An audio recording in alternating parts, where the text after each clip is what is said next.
ನಮಸ್ಕಾರ. ಎಲ್ಲರೂ ಹೇಗಿದ್ದೀರಾ? ನಮ್ಮ Pushpa Nagaraj, tarot reader cum numerologist. ಎಲ್ಲರೂ ವರ್ಷದ ಕೊನೆಗೆ ಬಂದಿದ್ದೀವಿ. ನಾಳೆ 31 ಡಿಸೆಂಬರ್. ಸೊ ಹೊಸ ವರ್ಷಕ್ಕೆಲ್ಲರೂ ಪ್ರಿಪ್ರೇಷನ್ ಮಾಡ್ತಾ ಇದ್ದೀರಾ ಅಂತ ಗೊತ್ತು. ಆದರೆ ಈ ವರ್ಷ ಕೊನೆ ಆಗ್ತಾ ಇದೆ. ಸೊ ಈ ವರ್ಷದ ಕರ್ಮ ಅಂದರೆ ನಮ್ಮ ಬ್ಯಾಡ್ ಕರ್ಮಗಳನ್ನ ಹೇಗೆ ರಿಲೀಸ್ ಮಾಡೋದು ಅನ್ನೋದ್ರ ಬಗ್ಗೆ ನಾನು ಇವತ್ತು ತಿಳಿಸ್ಕೊಡಕ್ಕೆ ಬಂದಿದ್ದೀನಿ.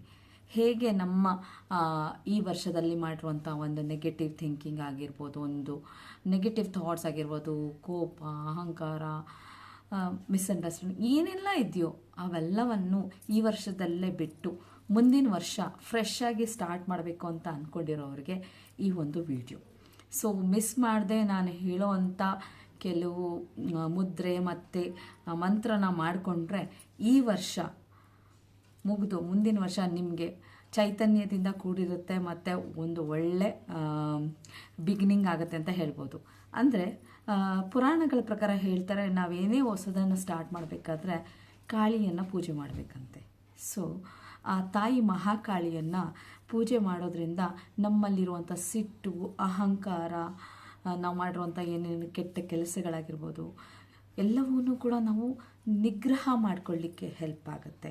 ಅದರಿಂದ ಮುಂದೆ ಬರುವ ಜೀವನದಲ್ಲಿ ನಾವು ಫ್ರೆಶ್ ಆಗಿ ಸ್ಟಾರ್ಟ್ ಮಾಡ್ಬೋದು. ಮತ್ತೆ ತಿರ್ಗಾ ನಮ್ಮಲ್ಲಿರುವಂಥ ಅಹಂಕಾರ, ಕೋಪ, ತಾಪ ಎಲ್ಲವನ್ನು ಬಿಟ್ಟು ಮುಂದುವರಿಯೋಣ ಅಂತ. ಸೊ ಅದಕ್ಕೋಸ್ಕರ ಏನು ಮಾಡಬೇಕು ಅಂತ ಹೇಳಿದ್ರೆ, ನಾಳೆ ನೀವು ಅಲ್ಲಿ ಇಲ್ಲಿ ಪಾರ್ಟಿ ಮಾಡೋಕ್ಕೆ ಹೋಗ್ತೀರಾ, ಓಕೆ ಹೋಗಿ, ಬೇಡ ಅಂತ ಹೇಳಲ್ಲ.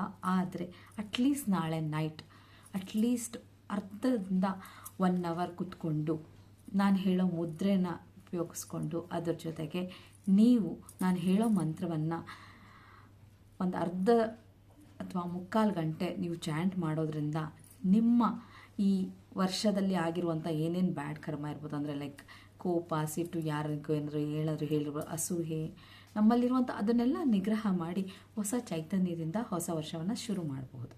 ಸೊ ಅದನ್ನು ಹೇಗೆ ಮಾಡೋದು ಅಂತ ಹೇಳ್ಕೊಡ್ತೀನಿ. ಸೊ ಈ ಮುದ್ರೆಗೆ ನಾವೇನು ಹೇಳ್ತೀವಿ, ಸಂದಾಂಶ ಮುದ್ರಾ ಅಂತಲೂ ಕರಿತೀವಿ. ಅದ್ರ ಜೊತೆಗೆ ಮಹಾಕಾಳಿ ಮುದ್ರೆ ಅಂತಲೂ ಕರಿತೀವಿ. ಇವು ನಮ್ಮ ನೋಡ್ಬೋದು, ಇವೆಲ್ಲ ಸೈನಸ್ ಅಂತೀವಿ ಇದಕ್ಕೆ ಪಾರ್ಟ್ಸ್ನ. ಸೊ ಇದನ್ನು ಏನು ಮಾಡಬೇಕಂದ್ರೆ ಹೀಗೆ ಎಲ್ಲವನ್ನು ಜಾಯಿಂಟ್ ಮಾಡ್ಕೋಬೇಕು. ಸೊ ನೀವು ತುಂಬ ಜನ ನೋಡಿರ್ಬೋದು, ಈ ಮುದ್ರೆನ ತುಂಬ ಜನ ಎಲ್ಲರೂ ಸೆಲೆಬ್ರಿಟೀಸ್ ಕೂಡ ಇಟ್ಕೊಂಡು ಕೂತಿರ್ತಾರೆ. So it is very very powerful Mudra ಅಂತಲೂ ಕರಿಬೋದು. ಇದಕ್ಕೆ ಸಂದಾಂಶ ಮುದ್ರಾ ಅಂತಲೂ ಕರೀತಾರೆ. ಹೀಗೆ ಈ ಮುದ್ರೆನ ಇಟ್ಕೊಂಡು ನೀವು ಅರ್ಧ ಇಲ್ಲ 3/4 ಗಂಟೆಗಳ ಕಾಲ ಇದನ್ನು ಓಂ ಕ್ರೀಂ ಕ್ರೀಂ ಕಾಳಿಕಾಯೇ ನಮಃ, ಓಂ ಕ್ರೀಂ ಕ್ರೀಂ ಕಾಳಿಕಾಯೇ ನಮಃ, ಓಂ ಕ್ರೀಂ ಕ್ರೀಂ ಕಾಳಿಕಾಯೇ ನಮಃ, ಓಂ ಕ್ರೀಂ ಕ್ರೀಂ ಕಾಳಿಕಾಯೇ ನಮಃ ಅಂಥೇಳಿ ಈ ಮಂತ್ರವನ್ನು ಜಪ ಮಾಡೋದ್ರಿಂದ ನಿಮ್ಮ ಲೈಫಲ್ಲಿ ತುಂಬ ಡಿಫ್ರೆನ್ಸಸ್ ಆಗುತ್ತೆ. ಸೊ ಇದನ್ನು ದಯವಿಟ್ಟು ಪ್ರಯತ್ನ ಪಡಿ. ಆದಷ್ಟು ಈ ವಿಡಿಯೋನ ಶೇರ್ ಕೂಡ ಮಾಡಿ. ಯಾಕಂದರೆ ನಿಮ್ಮ ಈ ವರ್ಷದ ಬ್ಯಾಡ್ ಕರ್ಮನ ರಿಮೂವ್ ಮಾಡಿ ಹೊಸ ವರ್ಷದಲ್ಲಿ ಹೊಸ ಹುಮ್ಮಸ್ಸಿನಿಂದ ಎಲ್ಲರೂ ಮುಂದುವರಿಯೋಣ ಅಂತ ಹೇಳ್ಬೋದು. ಹಾಗೆ ಈ ಮಂತ್ರ ಏನೋ ಹೇಳಿದೆ ಆಯಿತಾ, ಈ ಮುದ್ರೆ ಮುಖಾಂತರ ಅಯ್ಯೋ ನನಗೆ ಇಷ್ಟೊಂದು ಟೈಮ್ ಇಲ್ಲ, ಈ ಮುದ್ರೆ ಮಾಡ್ಕೊಂಡು ಕೂತ್ಕೊಳ್ಳೋಷ್ಟು ಟೈಮ್ ಇಲ್ಲ, ಅರ್ಧ ಗಂಟೆ ಟೈಮ್ ಇಲ್ಲ ಅನ್ನೋರಿಗೆ ಒಂದು ತಂತ್ರ ಕೂಡ ಇದೆ.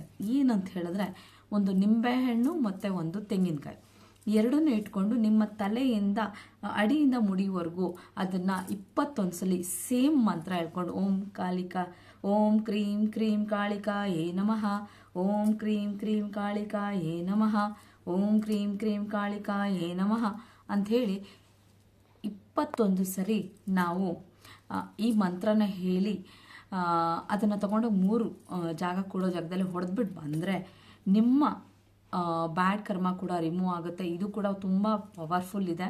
ಇದನ್ನು ಟ್ರೈ ಮಾಡಿ. ಆದಷ್ಟು ಈ ವಿಡಿಯೋನ ತುಂಬ ಜನಕ್ಕೆ ಶೇರ್ ಮಾಡಿ. ಎಲ್ರಿಗೂ ಒಳ್ಳೆಯದಾಗಲಿ. ಹೊಸ ವರ್ಷ ಹೊಸದಾಗಿ ಎಲ್ರಿಗೂ ಒಂದು ಚೈತನ್ಯ, ಆರೋಗ್ಯ, ಐಶ್ವರ್ಯ ಎಲ್ಲವನ್ನು ತಂದುಕೊಡ್ಲಿ ಅಂಥೇಳಿ ನನ್ನ ವಿಡಿಯೋನ ಮುಗಿಸ್ತಾ ಇದ್ದೀನಿ. ಎಲ್ರಿಗೂ ನಮಸ್ಕಾರ.